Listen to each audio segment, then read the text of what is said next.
কালো টাকার দৌরাত্ম্য বন্ধের চ্যালেঞ্জ আছে, সরকার দুর্বল অকার্যকর এমনটা বললেন, এবং পাশাপাশি পশ্চিমে অস্ত্র ব্যবসায়ীদের চক্রান্ত কিনা সকল প্রার্থীদেরকে অস্ত্র দেয়া।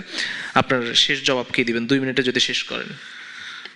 এটা একটা ন্যাশনাল টেলিভিশনের প্রোগ্রাম, তো এখানে অনেকটা কিছু কিছু ক্ষেত্রে আমরা খুব সোশ্যাল মিডিয়া টাইপ আলোচনা করে ফেলি, সেগুলিতে রেসপন্স না করি। বেটার হচ্ছে যে সরকার অকার্যকর দুর্বল বলে সাইফুল ভাই যেটা বলছেন, একটা মুশকিল আছে, সেটা হচ্ছে আমরা তো গত 16-17 বছর যে সরকার দেখে এসেছি, ভয়াবহ সরকার।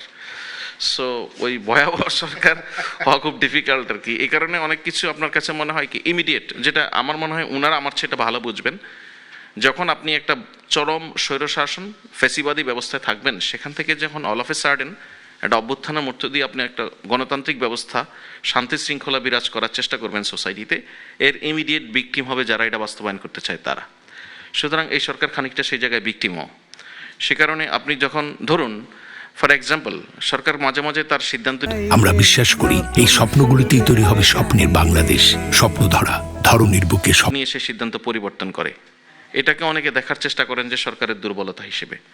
এখন নাগরিকদের যদি মন্তব্য ভিন্ন রকম হয় সরকারের একটা সিদ্ধান্তে, সেটাকে রেসপন্স করা, সেটাকে সম্মান করা যদি সরকারের দুর্বলতা হয়, তাহলে কিন্তু আবার আমরা সেই শেখ হাসিনার সরকারই বানাইতে হবে, যে কে কি বললো সেটা কোনো বিষয় না, শেখ হাসিনা বলবে সেটাই বিষয়। সো এগুলি খুব আপেক্ষিক বিষয়। তো সরকার তার জায়গা থেকে যতগুলি মেকানিজম নেওয়া যায়, ধরুন ফর এক্সাম্পল আপনি ইলেকশনের জন্য যে ব্যবস্থাগুলি এখন পর্যন্ত সরকার এবং নির্বাচন কমিশন নিয়েছে, কার্যকরভাবে যে সমস্ত ব্যবস্থা একটি শান্তিপূর্ণ নির্বাচনের জন্য নেওয়া হয়, এর কোনো জায়গায় কি সুনির্দিষ্টভাবে কেউ ব্যত্যয় ঘটেছে বলতে পারবেন যে এই পদক্ষেপ নেওয়া দরকার ছিল, নেওয়া হয়নি?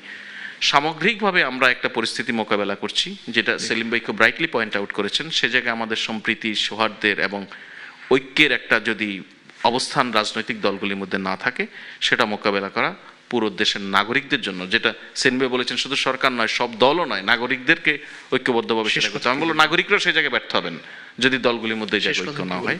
সো আমরা একটা ঐক্যবদ্ধ প্রক্রিয়ার মধ্য দিয়ে সব দলের ইতিবাচক সহযোগিতার মধ্যে দিয়ে ভালো নির্বাচনের পথে এগোচ্ছি। আশা করি নির্বাচন ভালো হবে।